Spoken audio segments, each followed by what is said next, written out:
Hello, and welcome to Organ Miniatures, a weekly video series aimed at demystifying the organ. I am your host, Rob Hlebinsky. Let's begin.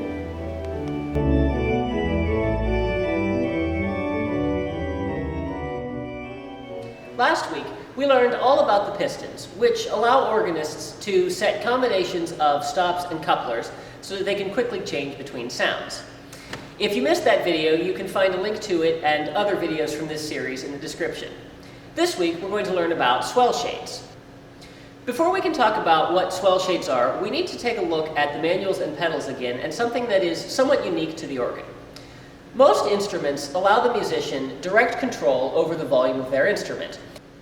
Pianists control the volume by how hard or soft they press the keys. Wind instruments' volumes are controlled by breath, and string instruments are controlled by the pressure of the bow on the strings.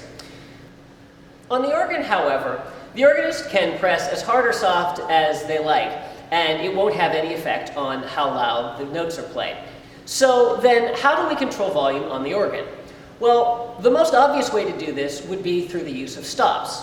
Now, stops on their own have a wide range of volume levels.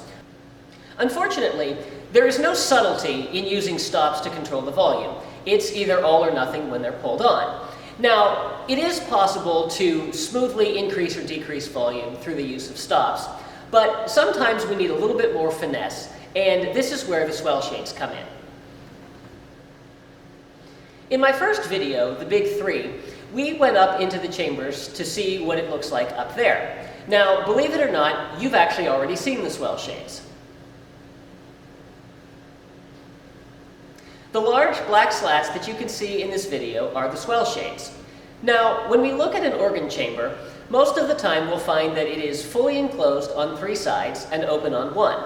Now, sometimes it's completely open, and sometimes we have these shades in front of them.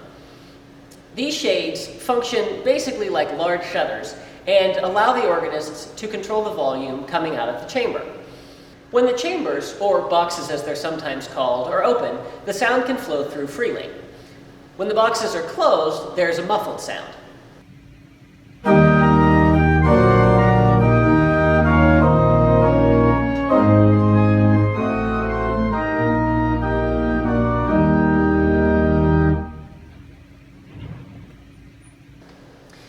Chambers that are enclosed, which is the term that's used when these shades are present, have their own individual control on the organ console, which gives the organist full control over how loud or soft each chamber is.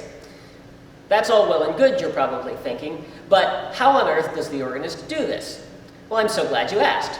Well, at least I'm assuming you asked since I can't actually hear you. Above the pedal board, we have three extra pedals that move up and down, and these pedals control the swell shapes. The one on the left and the one in the middle control the shapes that are on the two chambers that are enclosed on this instrument. This is what it looks like.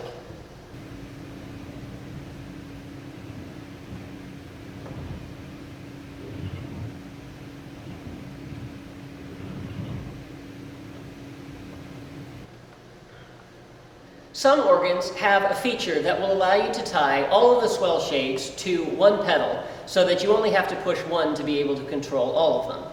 This is typically found on organs that have three or more chambers that are enclosed. But what about the third pedal on the right? It looks exactly like the other two, so it must have some control of the shades, right? Nope, not even close. This pedal is called the Crescendo Pedal, and while it's named for a musical increase in sound, it has a completely different function, although a similar effect to the other two. But we'll get to that next week.